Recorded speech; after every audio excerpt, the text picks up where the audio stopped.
Hey everyone, welcome back to BelleAire Radio. I'm your host, Kiera Kelly, and I'm here with Professor Lipscomb. Hi, Kiera. Good to have you back. Did you have a good holiday? Yes, I actually did. It was kind of very relaxing. How was yours? It was okay, and I had all this planned for work that I was going to get done, and I hardly did any of it. Was yours a productive holiday? Actually, it was productive for me. I did a lot of resting. I feel like last semester I did a lot of working and less resting. So you consider productivity and resting to be the same thing? Because you have to be rested in order to perform to your full potential. Okay, so that's great news. So you're ready to perform to your full potential. So this is your last semester of college. I know. What are the things that you have in mind that you want to accomplish this semester? This semester, I definitely want to accomplish doing more production and learning stuff behind the scenes now. And this may be your last semester working on Sirius XM Channel 142 before you go out into that vast media world. Yes. So let's make it a good one. Yes. And this episode is going to be a great one. We take it all the way back. And this year is Bennett College's 90th anniversary. And Professor Lipscomb had the opportunity to interview someone very special. It was Martha Jones, and she is the granddaughter of David Dallas Jones, who was the first president of Bennett College when it became an all-women's college back in 1926, 90 years ago. So what better way to start the 90th anniversary of Bennett College than hearing about some of the memories that Martha Jones has about her family.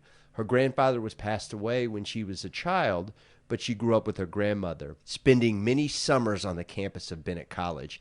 And you had a chance to meet Dr. Jones, is that correct? I did. I gave her a tour around Bennett College campus and showed her new things, showed her the old buildings that she remembers. That was the first time she'd been back in a while? Yes.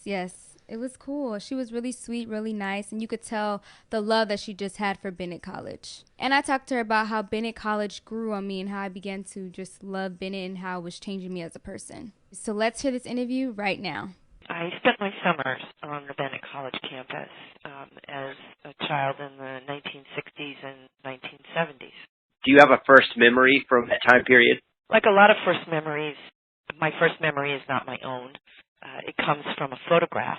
I was born in the month of June, and my parents very quickly made their way to North Carolina to spend part of the summer with my grandmother on the Bennett campus. And so my first memory is really my mother's memory, a small photo I carry of myself as an infant on her shoulder in a hammock at 716 Garl Street, which was my grandmother's home there. And so each summer we would make the reverse migration that so many African-American children made in those years to be with family in the South, even as we were being raised in New York in the North.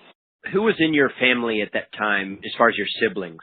I had two siblings, a younger brother, my brother Paul Jr., and my sister Laura. We were in the charge of my grandmother, but also in the charge of one of Bennett's most beloved figures, Nurse Alcy Trammell.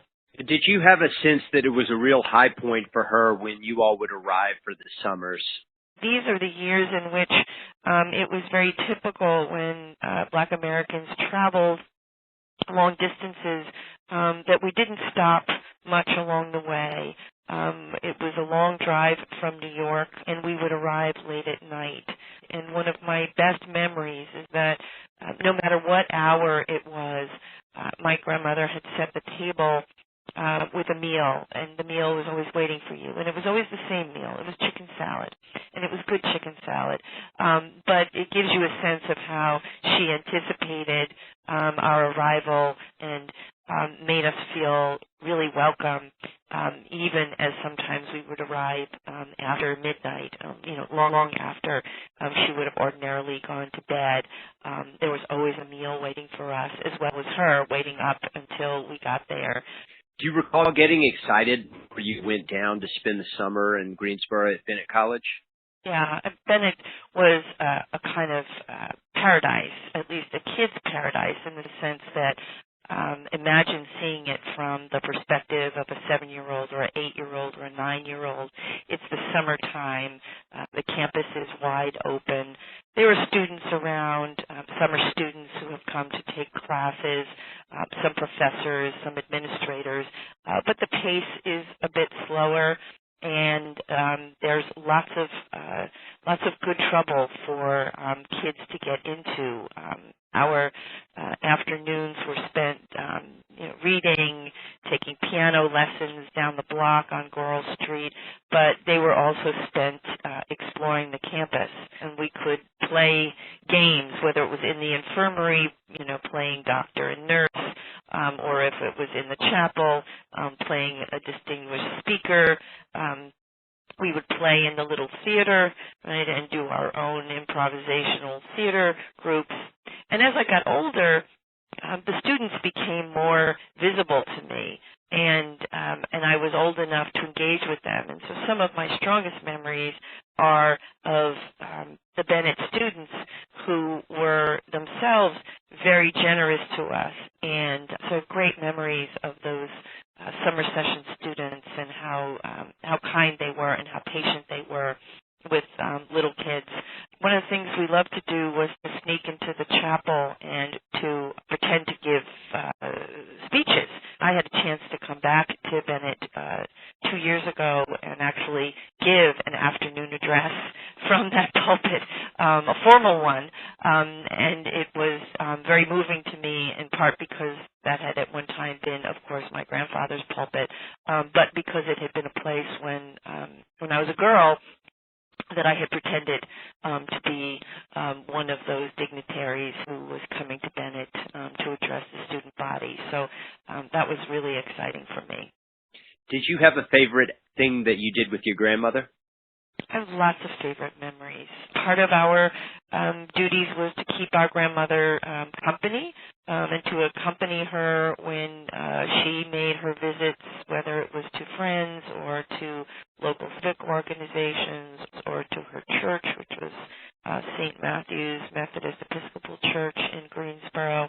I have strong memories of that, in part because she was teaching me how to be a member of a community, how a life can be structured around public service.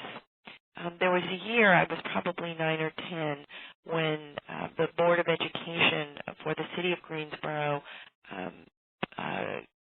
honored my grandfather with an award. And he had been, I believe, the first African-American member of the Greensboro Board of Education. And there was a big ceremony in the convention center. And I was 9 years old. I got dressed up. I put on my best shoes and socks and dress, and we went out to the convention center, and it was a big event. But when it came time to accept the award, my grandmother sent me up to the front of the room. And wow. I was A, surprised, and B, more than a little intimidated, but I knew that if she told me I was the one to go and accept the award, that I would go and I would accept the award without question. And I remember her telling me afterwards, gee, you looked so sober, you looked so serious, and I didn't have the heart to tell her. I was just scared, to be up in front of so many people. But it's to say this was part of the way that my grandfather's life, his work, his legacy became folded into our own memories. I never knew him. He passed away before I was born. But in moments like that, I learned about the work that he had done at Bennett, but the work he had done more broadly around public education and equality in the city of Greensboro. How did your grandmother speak to you about the work of your grandfather? She didn't hold him out as a figure bigger than life, but over the many years of her life, and she lived until I was in my late 20s, the stories about their life together and their work together were always folded into what we were doing.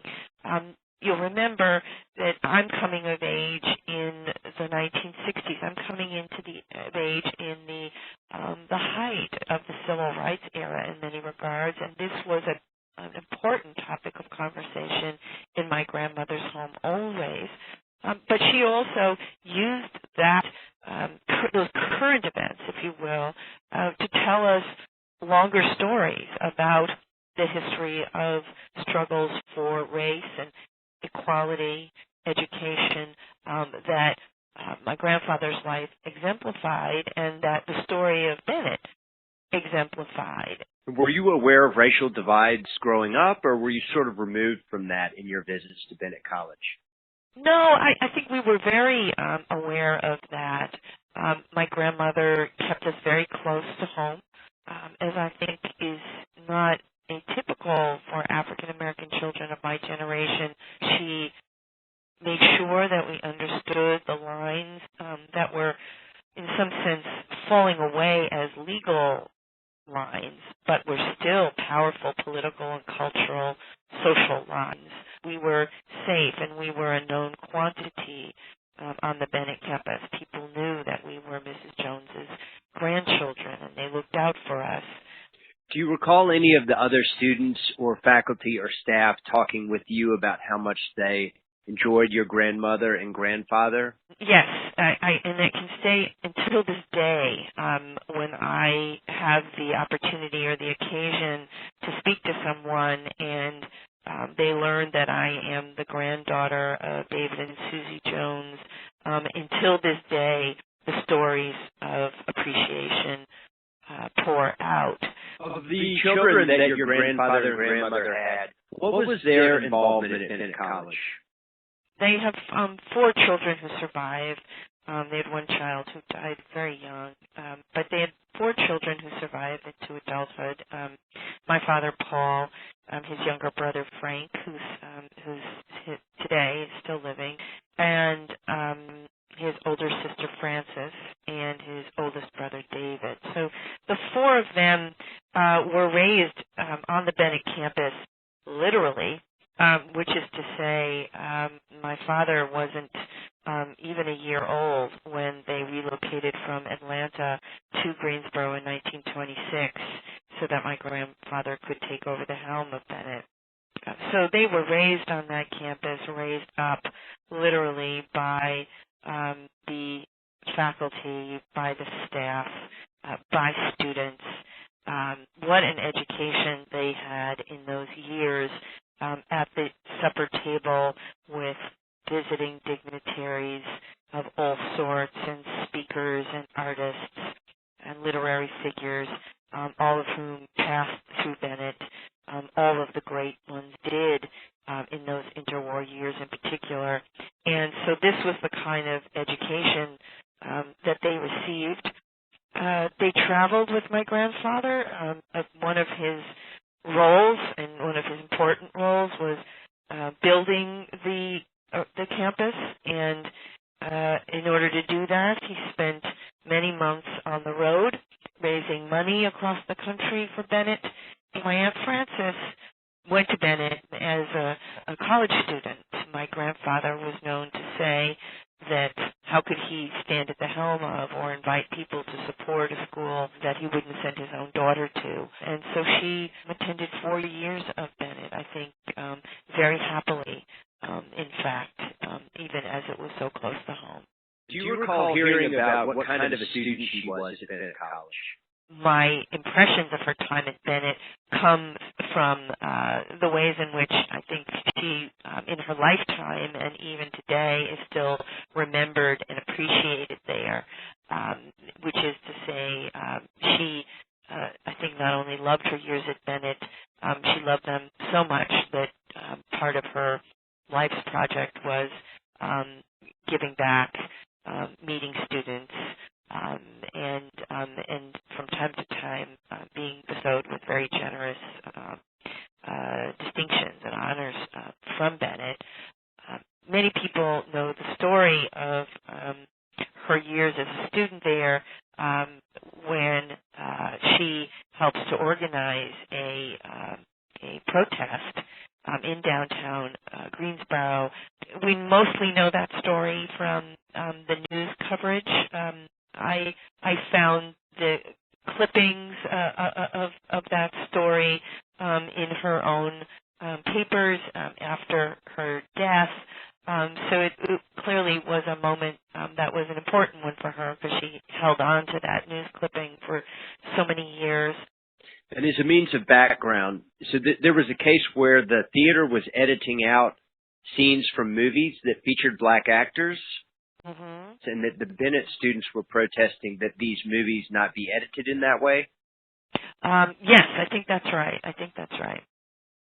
And it's my understanding that this was a successful protest. In other words, that after the protest, the theater was pressured to change the way they did things. Yeah, it's pretty impressive, isn't it? I think.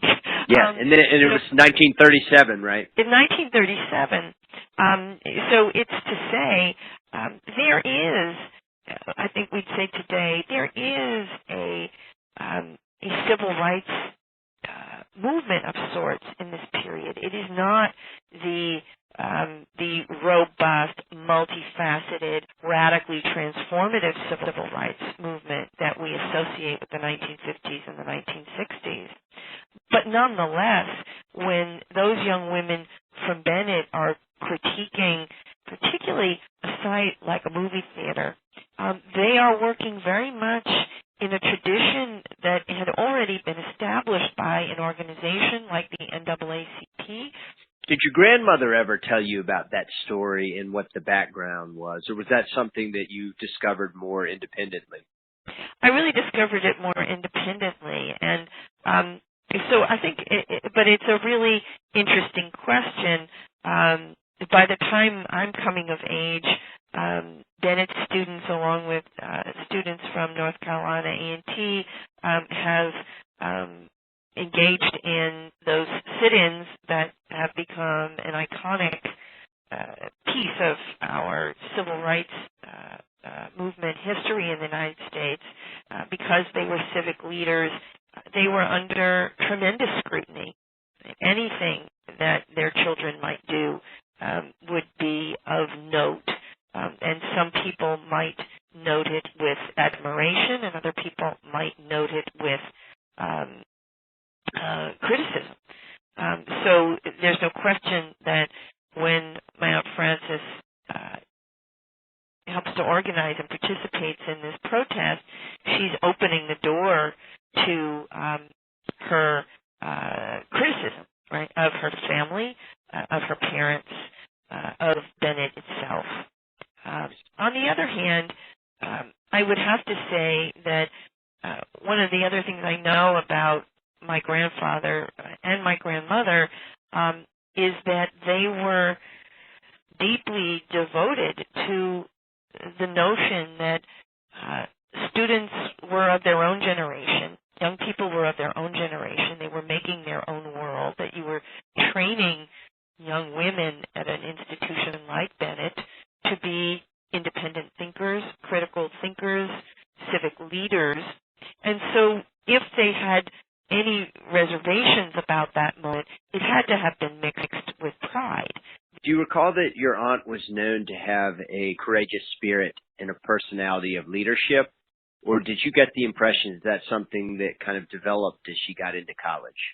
The stories I know about her as a teenager are one of a confident and, as my grandmother would say, high-spirited young woman, which is to say she was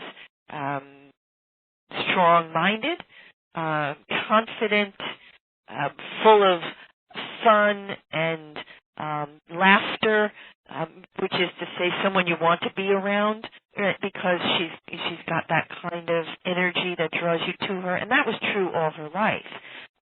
And how is your Uncle Frank doing? And he's in Atlanta? He is in Atlanta, and I think he's doing very well. He came back to Bennett 2 years ago with me and his son, my cousin David, David Dallas Jones III. He came back to Bennett for the first time in many years, had an opportunity to meet President Fuse Hall, to tour the campus, to meet students, and I think he was deeply impressed and deeply moved. It was a wonderful visit. And one thing, just following back up what you talked about, the upbringing that your dad and your uncles and your aunt had, your grandmother mentioned in an archival interview that there was a lot of robust discussion that would take place at the table as the children were growing up. Could you talk a little bit about that? Sure. So it's hard to imagine because this was not the way I was raised. But imagine that at any given dinner table might be Mary McLeod Bethune, might be Eleanor Roosevelt, might be Langston Hughes, might be Ralph Ellison, might be Benjamin Mays. These were the kinds of people who sat at the dinner table at Goral Street. Did you have an opportunity to spend any time with your grandmother in the moments before she passed away? I did. Yeah, I did. I hope I did justice to her in her lifetime. I hope that she knew how indispensable her care and her love and her wisdom were in my own development. She did not live, for example, long enough to see me publish my first book, All Bound Up Together, but that book is dedicated to her. I think it would be no surprise to her what you're doing now as a historian and as a social activist. I hope not. I hope not. I think that she saw me. I had a first career as a lawyer, and she lived long enough to see me begin on that. But my work as a historian is absolutely linked to my years at Bennett. My experience at Bennett gave me a set of questions I thought I might be able to answer as a historian.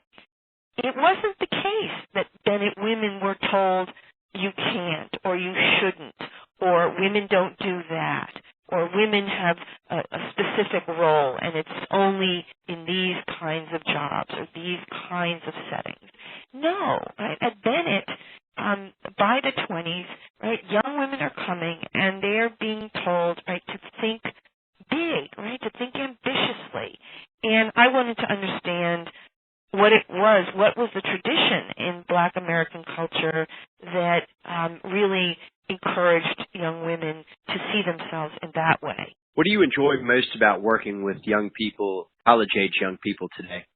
In a world in which change is slow and hard-won and sometimes in doubt, there's an extraordinary sense of purpose that comes from teaching, training, collaborating with, learning together with young people that I think very few experiences could actually parallel. On a campus like mine, but it's not unique to mine, I've had an opportunity now to, I suppose as my grandparents once did, right, back in 1937, now I am the professor who can act as the advisor, as an ally to young people as they engage with the social movements of their own time. What are your future goals as far as teaching and scholarship? Finishing a book these days very close to my heart on the history of race and citizenship in the United States. And as I'm finishing that up, I'm thinking about a couple of new projects, but probably the one that's most interesting for you is a family memoir. So I've begun to research and to write a history of my own family that includes a history of my grandparents, David and Susie Jones, but extends much further back in time to the beginnings of the 19th century. In this memoir, I'm very interested in the history of race, and in particular mixed race identity in the United States, and will use their family stories and my own to explore the ways in which race and identity over the course of 200 years of U.S. history changes. What's it like when you visit Bennett College's campus today? I love to visit Bennett. How do you know you're at Bennett?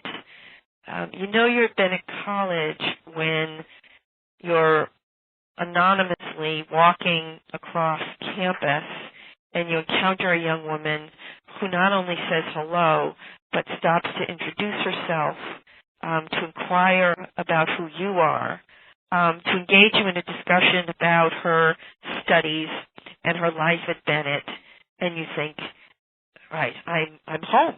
Right? I'm at this kind of institution. And for those of you who don't spend time on other campuses, let me assure you that that is not the norm. I love to come back and to be nostalgic about the past, but what is the most powerful, of course, is being part of the living campus today in the 21st century. Dr. Jones, we're very appreciative of your time today. We're looking forward to seeing much of your work that will come out in the future. And how can people follow you and your work? I have a website, marthasjones.com. People can visit and see what I'm working on. And I'm a Twitter person. I spend a lot of time on Twitter. I find it to be a fascinating and really important place.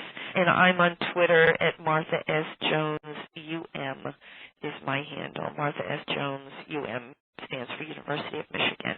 And I'd love to see people on Twitter and talk more. And I hope I will see you at some point in the future on Bennett College's campus, Dr. Jones. I look forward to it. Thanks so much for talking with me. Kira, if anyone wants to hear a full version of that interview, we're going to load that up on the Bennett College YouTube page also. What are you looking forward to in this 90th anniversary year at Bennett College? Graduation. I'm so excited for graduation. Senior day, graduation. I am really excited. Well, don't be too excited because we've got a lot of fun stuff that comes up Yes. between now and then. Black History Month begins in February. Yes. That's going to involve a media festival that we're going to host out of our JMS department. So exciting. You've got Ebony Soul Okay, coming up yeah. towards April. Yes. So don't rush yourself out. There was a movie one time where Adam Sandler was fast-forwarding himself through time with the remote control, Yeah. and he missed out on all these fun times. Right. So any of you that are graduating out there on Channel 142 HBCU, enjoy your last semester because real life isn't always as Gotta fun hit as us. college. And that's all the time that we have for this week's show. I'm your host, Kiara Kelly. And I'm Professor Lipscomb. And make sure you guys tune in every Wednesday at 4:30 right here on BelleAire Radio. So when you were at home, what time did this program come on in California? It came on at 1:30, so I had to remember the radio show. And those of you who have skipped work out in California to listen to this show, we appreciate Yes. you. Keep doing it.